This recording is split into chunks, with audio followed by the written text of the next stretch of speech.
Bora de saideira, gente. Último vídeo de hoje. Bora para uma pequena análise do futebol máximo sobre o jogo de ida entre Palmeiras e Corinthians. Let's go! Porque quem bate o olho só nas estatísticas pode até achar que o Palmeiras amassou o Corinthians no jogo de ida da final do Paulistão, mas eu te garanto uma coisa, quem só vê número não vê jogo. Beleza, Até porque, aqui. apesar da supremacia do Palmeiras nos números, eu te falo com uma certa tranquilidade que a estratégia traçada pelo Ramon Dias se sobressaiu em relação àquela do Abel Ferreira, que propôs na saída de bola do seu adversário uma marcação por encaixe, o famoso cada um no seu, com exceção do Gustavo Henrique, aquele que tá marcado como sobra, o zagueiro corintiano de menor qualidade no passe, e a ideia era justamente essa, forçar ele. a saída de bola do Corinthians, marcando todo mundo, deixando o Gustavo Henrique livre para que ele forçasse essa bola lá na frente e o Palmeiras recuperasse, ou então tentasse sair curtinho para o Palmeiras subir pressão e também recuperar a posse de bola. Estratégia essa que não é nenhuma novidade para o Palmeiras do Abel nesse campeonato paulista e que inclusive colocou o time dele na final. Se liga, dá uma olhadinha aqui nessa saída de bola do São Paulo e como o Palmeiras de novo marca por encaixe. O homem da sobra nesse momento é o Arboleda. O Vitor Roque se divide entre os dois e quando o Oscar desce para ajudar nessa circulação e toca essa bola para trás, é gatilho de pressão pro Palmeiras subir. Dá uma olhadinha como o Veiga sinaliza pro Estevão marcar o Oscar, porque ele vai subir no Rafael. O Vitor Roque também exerce a pressão. O Rafael vai muito mal nesse passe e aí o Arboleda supostamente comete o pênalti. Para mim, nada a ser marcado, mas foi exatamente assim que o Palmeiras chega à final do Paulistão. Sim. Inclusive, foi exatamente da mesma maneira que o Palmeiras conseguiu criar sua melhor oportunidade nesse primeiro derby. E aí vai ter o roubo de bola. O Estevão vai buscar a jogada pela direita. Não estava recebendo pressão de ninguém. E como de novo, ele sinaliza, faz que vai diminuir. Gustavo Henrique até tinha a opção do Ranieri, mas ele força essa bola na frente. Ela sobra com o Estevão. E aí a gente tá falando de um cara que vai muito bem, né? Consegue atrair a atenção de dois marcadores, obriga o Angileri a saltar e trabalha abre o corredor. Muito bem o corredor pelo lado direito. Consegue ganhar. Ele passa no limite do Gustavo Henrique. E sobra pro Mateuzinho salvar em cima da linha, né? Atacando a grande área. O Vitor Roque não consegue chegar nessa bola. O Veiga no rebote vai bem demais, não tão bem quanto o Mateuzinho, que fez um gol pro Corinthians aqui. E beleza, o primeiro tempo do... E a expectativa pro segundo jogo é só não fazer merda que a gente consegue ser campeão. O problema é a zaga do Corinthians não fazer merda, né? Esse que é o problema. Palmeiras se resumiu nessa grande chance e só isso, porque como eu tinha falado pra vocês, a estratégia do Abel não funcionou. E não funcionou especialmente pela presença de um jogador, que também teve ajuda de outros dois coadjuvantes importantíssimos. Memphis e Carrilho. Tentou com o plano do Abel Ferreira, esse cara foi o Memphis Depay. Vocês viram ali, né, como o Rafael Veiga já estava subindo pressão e constrangendo a saída de bola do Gustavo Henrique, e o Depay vai bem demais para gerar esse apoio depois de se desmarcar, recebe a bola, belíssimo domínio orientado para... Basicamente, o Veiga sobe para fazer pressão e o meu mano Memphis estava indo no ponto cego do Veiga, aproveitando esse espaço. Deixar o Richard Rios na saudade. Mesma coisa que ele faz aqui, agora com o Gato. Recebe a bola no pé do Gustavo Henrique, dinâmica de terceiro homem com o Ranieri, que foi um dos coadjuvantes do Memphis Depay no meu entendimento. Um dos caras que ajudou o Corinthians a vencer essa pressão do Palmeiras na sua primeira fase de construção. Dá uma olhadinha aqui, como de novo, o Memphis Depay gera esse apoio se desmarcando, domina muito bem, controle de bola é sacanagem e ele sofre a falta. O outro coadjuvante é justamente o Carrilho. Responsabilidade do M. Martinez. Pra mim, melhor jogador do Corinthians no ano. Pra diminuir a marcação. Até agora. Diminui, aí você deu espaço e tempo pro Carrilho pensar. Ele vai encontrar um belíssimo passe agora pro Memphis Depay já na segunda fase de construção. Ele trabalha mais uma vez com o Ranieri nessa dinâmica de terceiro homem. Ranieri que acabou errando aquele passe, mas tentou se desmarcar bastante do Rafael Veiga. Quando recebeu sem marcação, fez isso aí. Trabalha de novo com o Memphis Depay. Consegue conduzir essa bola à frente e volta ela pro Memphis, que acaba perdendo a bola. E esse certamente... Mas era o desafogo do Corinthians. Pelo qual o Corinthians termina o primeiro tempo com mais posse de bola em relação ao Palmeiras. Agora, pelo primeiro derby já tinha ficado bem claro que além de se defender com a posse, o Corinthians também precisava desenvolver uma maneira de se defender sem a bola. E para isso aí, Ramon e Emiliano desenvolveram uma estratégia muito eficaz. E antes que venham desmerecer a comissão técnica do Corinthians falando que eles só armaram essa nova estratégia porque não tinham o Garro à disposição, estratégia que eu já vou explicar pra vocês, é claro. Eu quero relembrar que no primeiro derby da temporada ele também não tinha o Rodrigo Garro e mesmo assim escalou um losango no meio campo. E esse losango implicava justamente em uma liberdade muito grande pros alas do Palmeiras. O Abel Ferreira, inteligente que é, sabendo que o Corinthians entraria em campo com losango, escalou 3 zagueiros, os 2 alas bem espetados, e aí a gente tá vendo como o salto do André Carrillo do lado direito ou então do Martínez do lado esquerdo demorava a acontecer. E aí o Figueiredo com todo o tempo do mundo para levantar a cabeça, identificar o ataque às costas da última linha pro Maurício fazer esse golaço. E a mudança de estratégia fica muito clara aqui, né? Se liga só como o Corinthians tá muito bem desenhado nesse 4-1-4-1 enquanto o Palmeiras tá na sua primeira fase de construção. Quero dar destaque O Memphis mais na esquerda e o Romero na direita. Mais sem bola pelo lado esquerdo, inclusive foi elogiado pelo Ramon e também, claro, pro Romero aqui recompondo pelo lado direito. Do lado do Palmeiras, o Romero pela direita a gente tá acostumado. O Corinthians bem postado, e aqui eu quero destacar também a presença do Ranieri, né, que era esse único elemento entre as duas linhas e ora variava, fazia o 4-5-1 ou então o 5-4-1. Sob a previsibilidade do Palmeiras, era muito isso aí, né? Bola pelo lado direito, tentando descer o corredor com o Mike ou o Estevão, e o Corinthians quase sempre em superioridade numérica. E ó, é de se elogiar demais essa solidez defensiva do Corinthians, uma defesa que hoje já vem de 2 partidas sem ser vazada. E detalhe, absurda, gigantesca partida individualmente falando do Angeleri, tá? Não sei se ele vai chegar a falar sobre o lateral corintiano, mas chegou há pouco tempo, mas chegou bem demais até agora. Conseguiu limitar o melhor ataque do Campeonato Paulista, a bola aérea, transição em velocidade e lançamento na profundidade. E para comprovar justamente o que eu acabei de falar para vocês, eu trago aqui alguns lances do Palmeiras no campo de ataque. Vocês estão vendo o bloco do Corinthians baixinho, o 4-1-4-1 muito bem desenhado, e o Palmeiras, que como eu já trouxe aqui, usou e abusou dessas diagonais longas e inversões para encontrar o Estevão em situação de 1 contra 1 contra o Anrileri, que foi um absoluto monstro nessa partida. É de aplaudir de pé o que fez o Fabrício Anrileri. Foi assustador, pô. Titularíssimo do Corinthians, incontestável, não tenho o que falar. Tanto pelo alto quanto pelo chão, ele foi impecável nos duelos. Como eu falei pra vocês, não conhecia, mas já admiro muito. De uma falha de marcação do Corinthians, né? Vocês viram a descompactação do Memphis em relação à segunda linha, e aí o Palmeiras consegue acelerar pelo lado direito, tem uma situação de igualdade numérica, só que mais uma vez, o Anrileri é perfeito. O tempo de bola dele pra desarmar o Marcos Rocha. nesse jogo foi assustador.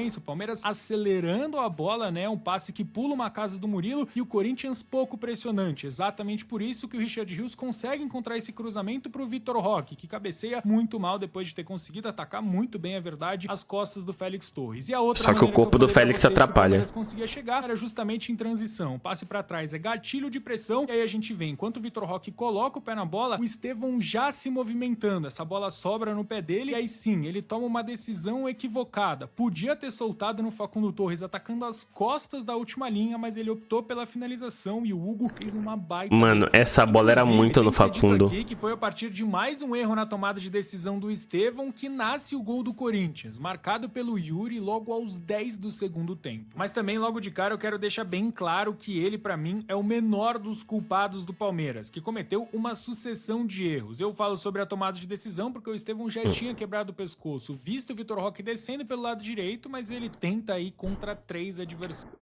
Pra mim, no momento em que ele olha pro Vitor Roque, a zaga do Corinthians aproveita esse momento pra subir e diminuir o tempo de reação dele, ó. Ele cometeu uma sucessão de erros. Presta atenção. Sobre a tomada de decisão, porque o Estevão já tinha quebrado o pescoço, visto o Vitor Roque descendo pelo lado direito, mas ele tenta ir contra 3 adversários. O Félix Torres desarma, belíssimo passe do Gustavo Henrique por elevação, evitando perde pressiona de Veiga e Rios, e aí o Memphis se desloca, se desmarca, como ele tinha feito durante boa parte do jogo. E aqui o Richard Rios vacila. Ele vence o primeiro duelo contra o Mike, mas o Mike se recupera, consegue tomar a bola, e aí é muito muita displicência do Richard Rios. Quem não tem nada a ver com esse Tentou dar um passe toque de calcanhar. é o Memphis Depay, que no olhar se conversa com Yuri. Yuri inteligente, segura a passada, identifica e ataca o espaço às costas do Murilo, que tinha que dividir a referência, né? Entre os dois. E o Memphis Depay. Aqui, mais uma falha, pelo menos no meu entendimento, do Mikael, que tenta induzir o Yuri à linha de fundo, mas acaba passando da linha da bola. Destaque também pro Rian, que com a movimentação afunda a linha de defesa do Palmeiras e atrai Pra abrir espaço pro corredor do chute. uma belíssima finalização do Yuri. Enquanto o time do povo precisa de um protagonista, eu preciso do seu like. Se você chegou até aqui é porque você tá curtindo o conteúdo, então deixa o joinha. Deixei meu like e você no react dá o like aí também, ô vagabundo.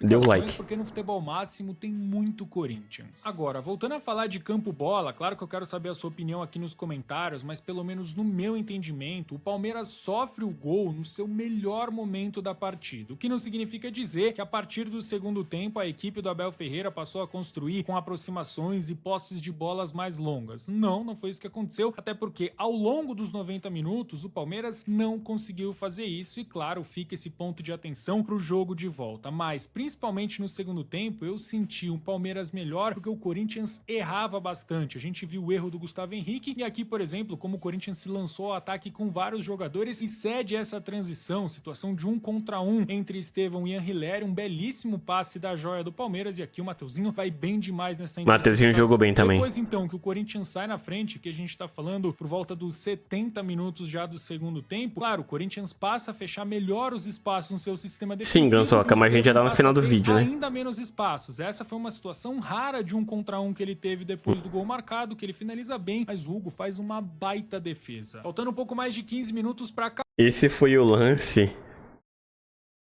que eu e mais da metade do chat a gente achou que o Hugo tinha pulado errado na bola e a bola ia passar por baixo dele. Nossa senhora! O movimento do Hugo foi tão estranho, mas tão estranho que deixou todo mundo bugado. Porque, tipo, ele faz a defesa e a bola meio que vai numa direção. Ela, tipo, o Hugo pula pra direita dele, mas a bola vai pra esquerda dele. Então, pelo ângulo da câmera, gera a sensação de uma sensação que buga o nosso cérebro. E geral da live achou que a bola ia passar por baixo do Hugo. Que ele finaliza bem, mas o Hugo faz uma baita defesa. Faltando um pouco mais de 15 minutos para acabar o jogo, o Abel Ferreira fez essas substituições. E com esses jogadores em campo, o recado era muito simples. O Palmeiras ia, até o final do jogo, chuveirar a bola na área do Corinthians. Yep. E eu tô falando isso porque em momento nenhum da partida o Palmeiras tentou ter superioridade numérica no meio campo. Mas até aí tudo bem, só que quando sai o Richard Rios para entrar o Flaco Lopes, aquele meio campo inexistente do Palmeiras passou fica mais fraco ainda. Muito mais. Aquela saída de bola e troca de passes burocrática virou exatamente isso que a gente tá vendo. Muito mais burocrático. E aí então com o Corinthians armado nesse 5-4-1 e essa troca de passes lenta, era muito fácil pro Corinthians balançar. O Estevão recebia a maioria das vezes o Ranieri recuando como terceiro zagueiro, como ele falou no começo do vídeo. Na área, claro que não levaram a absolutamente nada. Muito mérito do Corinthians para armar o seu bloco muito bem compacto. Dá uma olhadinha aqui como de novo o Estevão recebe, tem 5 ali na última linha do Corinthians e 3 jogadores corintianos seguindo o camisa 41 do Palmeiras, que aqui até arruma alguma coisa na linha de fundo, mas depois acaba sendo desarmado. Mais uma vez o 5-4-1 do Corinthians bem armado e um Corinthians que pressiona o portador da posse de bola, principalmente. Se liga o Estevão, recebe aberto, teoricamente numa situação de 1 contra 1, mas rapidinho chega o Thales Magno, consegue fechar a porta para ele, uma boa troca de passes até aqui, só que de novo o Estevão contra 3, é claro que não vai sair. Eu também, Gansoca. Eu também. Eu só tô apontando fatos específicos. Sabe o quão forte o Corinthians é em casa. Aliás, desde que Ramon e Emiliano assumiram esse time, ele só perdeu uma única vez na Neoquímica Arena. Aquele jogo na Sul-Americana contra o Bragantino, que o Hugo foi herói e inclusive o Corinthians se classificou para a próxima fase. Eu de verdade acho que o Corinthians tem uma vantagem bem maior do que parece, mas eu quero saber a sua opinião aqui nos comentários, depois de você deixar o like e se inscrever no nosso canal. Cara, tem esse vídeo sobre o João Pedro. Vou deixar separado pra gente ver amanhã, não sei se vai dar tempo. Amanhã eu acho que não vai dar tempo. Mas eu vou pegar esse vídeo do João Pedro justamente pra gente conversar sobre, tá ligado?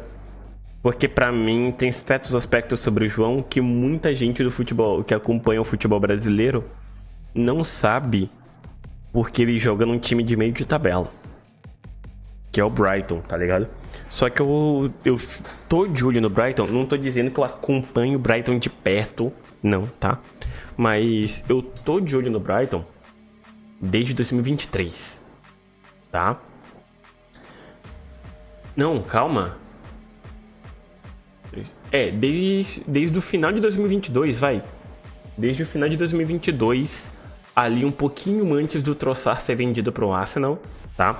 Foi mais ou menos ali que eu comecei a ficar de olho, porque aquela dupla de pontas, que era Trossard por um lado e Mitoma do outro, começou a chamar minha atenção e o Brighton começou a ter bons números e começar a se destacar na Premier League. E aí o João chega na temporada passada, né, foi 23-24, que o Brighton disputa a Europa League, mas o Brighton tem uma porrada de lesão, agora a gente tá na 24-25, isso. Foi ali no finalzinho de 2022 que eu comecei a ficar de olho no Brighton.